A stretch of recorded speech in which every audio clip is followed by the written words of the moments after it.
MP farming 47 में आप सभी का एक बार फिर से स्वागत है।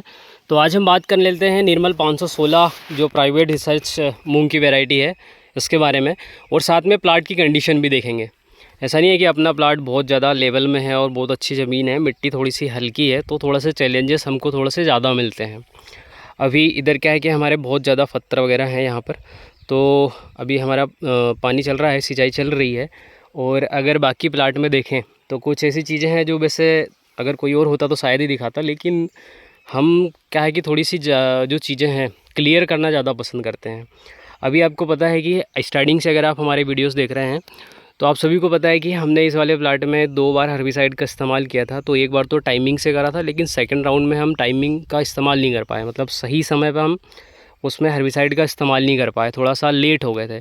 अब उसकी वजह से क्या है कि पूरे प्लाट में अगर देखें तो कहीं कहीं इस कंडीशन बनी हुई है, ऐसी कंडीशन बनी हुई है कि उसमें दूधी बिल्कुल लाजवाब अल्टीमेट निकली हुई है। अगर आप थोड़ा सा यहाँ देखें, शायद आपको कैमरे में उतना बेटर तरीके से नहीं दिखेगा, लेकिन बहुत ज़्यादा मात्रा में दूधी निकली हुई है यहाँ पर।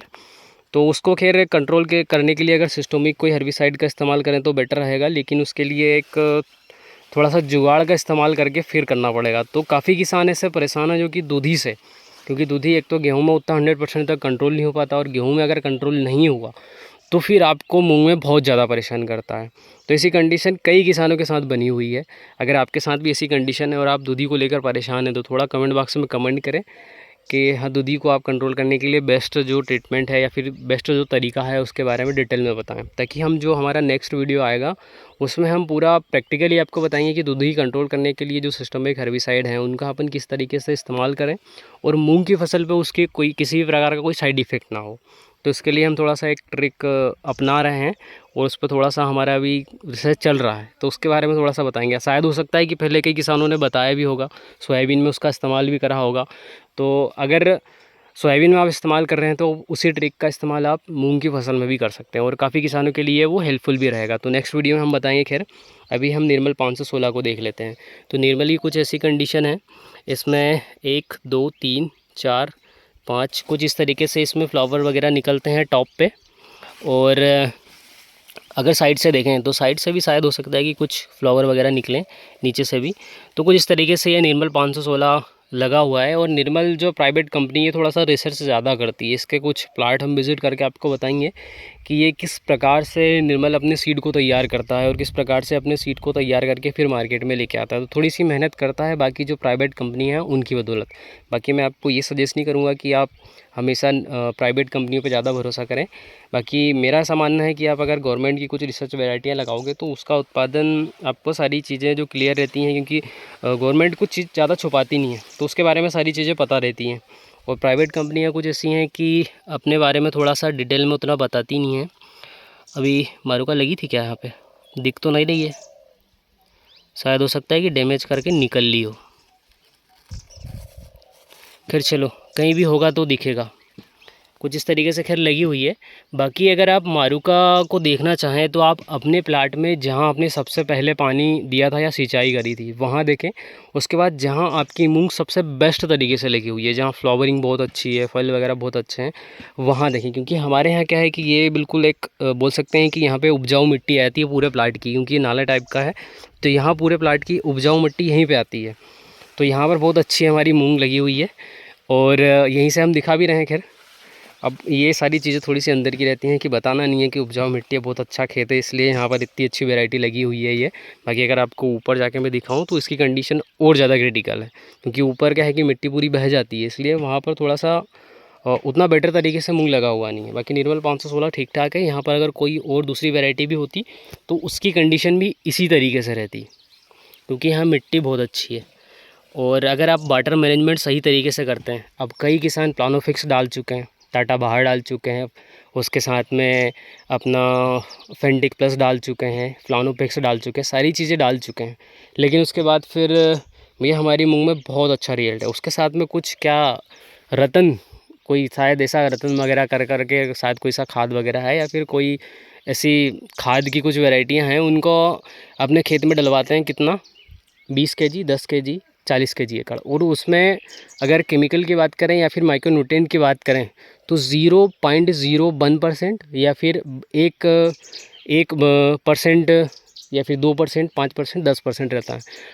अब आप ये सोचिए कि आपकी मिट्टी में कितने परसेंटेज मात्रा में माइक्रो न्यूट्रिएंट है पहले से ही। अब आप ऊपर से अगर 1% दे रहे हो, 2% दे रहे हो, 4% दे रहे हो, तो उसका फसलों को कितना क्या फ़ायदा मिलेगा, जबकि आपकी मिट्टी में कितने ही परसेंटेज मात्रा में आपकी फसलों में न्यूट्रिएंट की ज़रूरत पड़ती है और आपकी मिट्टी में पहले से ही है, और आप 0.1% या 0.2% फोलियर स्प्रे में ले रहे हैं या फिर आप अपनी फसलों को फूंक के दे रहे हैं, तो उसका कितना क्या बेनिफिट होता है, अब ये सोचिए थोड़ा सा। हाँ, ये ज़रूरी है कि आप माइक्रो न्यूट्रिएंट का और फर्टिलाइज़र का इस्तेमाल करें, लेकिन क्या है, शुरुआती अवस्था में अगर आप पौधे को देते हैं तो वो सारी चीज़ें बहुत ज़्यादा मायने रखती हैं। और मेरा ऐसा मानना है कि कंपनी का दूसरी कंपनियों का भरोसा ना करके अपने खुद के माइंड से सोचे कि हमें कौन सा खाद डालना है, कौन सी चीज़ें इस्तेमाल करना है। अभी आप सोचो कि यार मैं आपको यहाँ पर बता दूँ कि भैया मैंने ये फ़लाने टॉनिक का इस्तेमाल किया, उसके बाद फिर मेरी फसल इतनी अच्छी लगी हुई है, ये उसका कोई कमाल नहीं है, ये सिर्फ मिट्टी का कमाल है और आपके वाटर मैनेजमेंट का कमाल है। क्योंकि अगर 75% देखें तो ह्यूमन बॉडी को भी 75% वाटर की ज़रूरत रहती है। 75% आपकी जो बॉडी है उसमें अगर आप पानी पीने का सही तरीका कर लें तो आपकी सारी बीमारियां ख़त्म हो जाती हैं। ये मैं नहीं बोलता हूँ, ये सारी चीज़ें डॉक्टर बोलते हैं। तो उसी प्रकार से अगर आप अपनी फसलों को सही तरीके से वाटर मैनेजमेंट कर लें तो आपकी फसलों में वैसे ही आपका जो उत्पादन है सही तरीके से आ जाएगा। अभी देखिए यहाँ पर सिंचाई नहीं हुई थी, उसके लिए यहाँ थोड़ा सा आपको गहरा डार्कनेस दिख रही होगी, लेकिन यहाँ पर पानी और सिंचाई तरीके से आ गई थी, समय से आ गई थी, तो यहाँ आप देखोगे तो फ्लावरिंग कितनी अल्टीमेट है।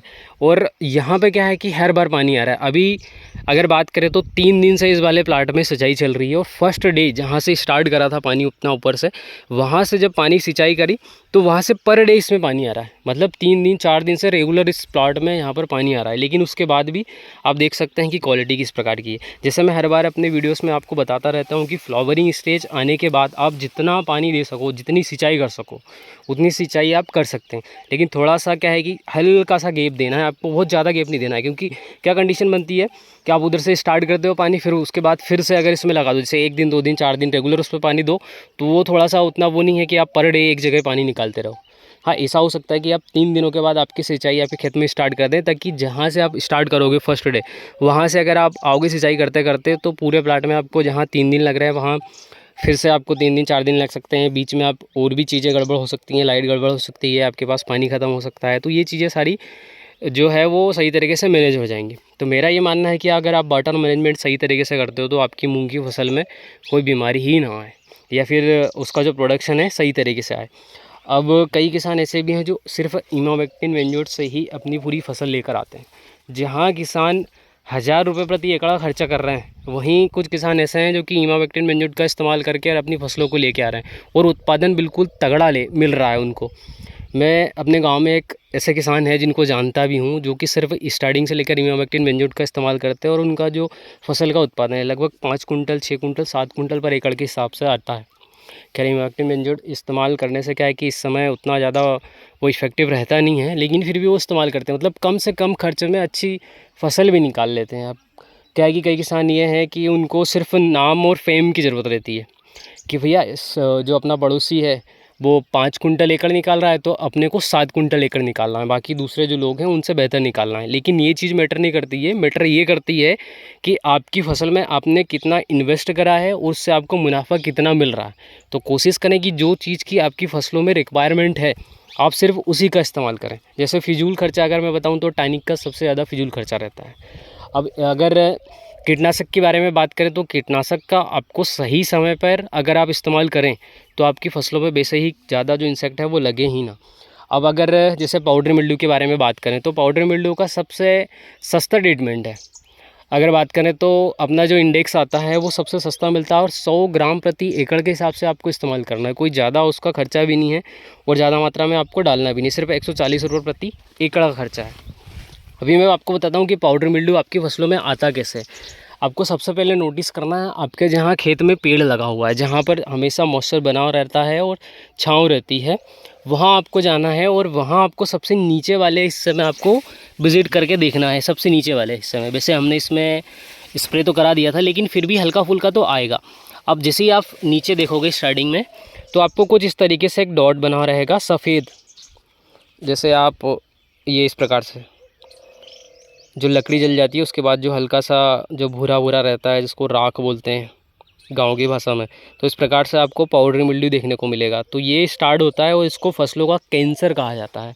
पौधे का ये एक प्रकार से कैंसर है। कैंसर क्यों है? क्योंकि अगर ये लगा और ये फैला तो आपकी जो लीफ है ये भोजन बनाना बंद कर देगी, उसमें क्लोरोफिल नहीं रहेगा, और अगर भोजन बनाना बंद हुआ तो आपकी जो फसल है वो वेट नहीं ले पाएगी, सही तरीके से दाने नहीं भरा पाएंगे, फ्लावर ड्रॉप होने लगेंगे और ये समस्याएं आएंगी। तो जहाँ आपका प्रोडक्शन 8 कुंटल निकलता है, 7 कुंटल निकलता है, वहाँ सीधा सा चला जाएगा आपका 2 कुंटल 3 कुंटल पे। तो आपको ये चीज़ विशेष रूप से ध्यान में रखनी है। बाकी निर्मल 516 जो वैरायटी है वो ठीक ठाक वैरायटी है, आप उसको लगा सकते हैं। और कुछ इसमें येलो मोजक का एक आध पौधा है, खैर ये कहीं मिक्स हो गया होगा, और एक पौधा खैर उतना ज़्यादा मैटर करता भी नहीं है। अब इसको बाहर निकाल देते हैं अपन। ये किसी दूसरी वैरायटी का मुझे लग रहा है मिक्स है। और अब ये देखिए पौधा भी इतना अल्टीमेट बना हुआ है कि अगर देखा जाए तो निकालने की इच्छा भी नहीं हो रही थी, पर निकालना तो पड़ता है, क्योंकि आज सिर्फ इतना पौधा है तो इसकी जो फलियां रहेगी, इसमें जो सीड है ये सीड भी बिल्कुल इसी प्रकार का आएगा, येलो मोजक वाला। तो ये आगे अपनी जो फसल है उसको ख़राब करेगा, तो इसका निकालना बहुत ज़रूरी है। इसका एक ही इलाज है कि आपके खेत में अगर इस प्रकार से अगर दिख रहा है येलो मोजक, तो उसको खेत से निकाल के बाहर करें, खेत से निकाल के पूरा, क्योंकि अगर ये कहीं भी पड़ा रहेगा तो उसके बाद फिर क्या होगा, क्या करते हैं कि कई किसान उठाया मेड़ पे इस प्रकार से पटक दिया, हेडक ख़त्म। अब इसको इस प्रकार से नहीं रखना है। अगर आप इस प्रकार से रखते हैं तो यहाँ से जो वाइट फ्लाई उड़ती है यहाँ पे बैठेगी, बैठने के बाद फिर दूसरे पौधे पे जाकर बैठेगी, तो ये फैलता है। वाइट फ्लाइज को सबसे ज़्यादा फैलाने का काम करती है। तो कुछ इस तरीके से है निर्मल 516। बाकी मेरा ये मानना है कि आप फिजूल खर्चे से बचें और अपनी जो फसल है उसमें वाटर मैनेजमेंट सही तरीके से करें। अगर आपकी फसल फ्लावरिंग स्टेज पर है तो जितना ज़्यादा से ज़्यादा आप सिंचाई कर सकते हो, जितना ज़्यादा से ज़्यादा पानी दे सकते हो उतना आप सिंचाई करें, पानी दें, ताकि आपकी जो फसल है वो सही तरीके से स्वस्थ रहे और उसको किसी भी प्रकार का स्ट्रेस ना रहे। और स्ट्रेस फ्री का इस्तेमाल आप हमेशा करते रहें। जैसे सेप्टीन आता है और रेपेगो लिक्विड आता है, ग्रीन मेरिकल आता है, और भी कई ऐसे ब्रांड हैं जो कि स्ट्रेस फ्री का काम करते हैं, तो उनका इस्तेमाल ज़्यादा से ज़्यादा करें। तो वो एक प्रकार से आपकी फसलों के ऊपर एक लेयर बनाएगी और आपकी फसल को प्रोटेक्ट करेगी। एक प्रकार से आपका जो मोबाइल रहता है, उदाहरण के लिए माने तो आपके पास मोबाइल है, उसमें आप जो कवर चढ़ाते हैं उसके ऊपर से ग्लास चढ़ाते हैं, तो ये आपके मोबाइल को फूटने से तो खैर उतना बचा नहीं सकता, लेकिन हल्का फुल्का अगर स्ट्रेस है, हल्का फुल्का अगर गिरा तो सबसे पहले क्या टूटेगा, आपका ग्लास। और कवर अगर रहेगा तो आपको मोबाइल कितना ही स्पीड में अगर आप फेंको तो थोड़ा सा उससे प्रोटेक्ट तो करता है। इसी प्रकार से आपका जो स्ट्रेस फ्री जो रहते हैं प्रोडक्ट, वो इसी प्रकार से आपकी फसलों के लिए कवर का काम करते हैं। तो आप हो सके तो ज़्यादा से ज़्यादा आप ग्रीन मेरिकल और रेपेगो लिक्विड और अपना सेप्टीन, इसका इस्तेमाल कर सकते हैं। सेप्टीन और रेपेगो लिक्विड लगभग, एक कमेंट भी आया था कि सेप्टीन और रेपेगो लिक्विड दोनों क्या एक ही तरीके से काम करते हैं, तो लगभग थोड़ा सा एक ही प्रकार से काम करते हैं, लेकिन रेपेगो लिक्विड थोड़ा सा ज़्यादा बेहतर है। अगर आपको मिल रहा है तो आप बिल्कुल इस्तेमाल करें। और सेप्टीन में थोड़ा सा अमीनो एसिड की मात्रा ज़्यादा रहती है, तो वैसे दोनों ही एक तरीके से काम करते हैं। बाकी आपको रेपेगो लिक्विड मिल जाए तो और भी ज़्यादा बेहतर है। आज की वीडियो में इतना ही। अगर आपका कोई और क्वेश्चन हो तो आप कमेंट बॉक्स में कमेंट करें, सोचेंगे हमारे तरीके से जितना हम ज़्यादा से ज़्यादा अच्छा आपको जवाब दे सकें उतना कोशिश ज़रूर करेंगे। आज की वीडियो में इतना ही। एंड तक वीडियो वॉच करने के लिए बहुत बहुत धन्यवाद।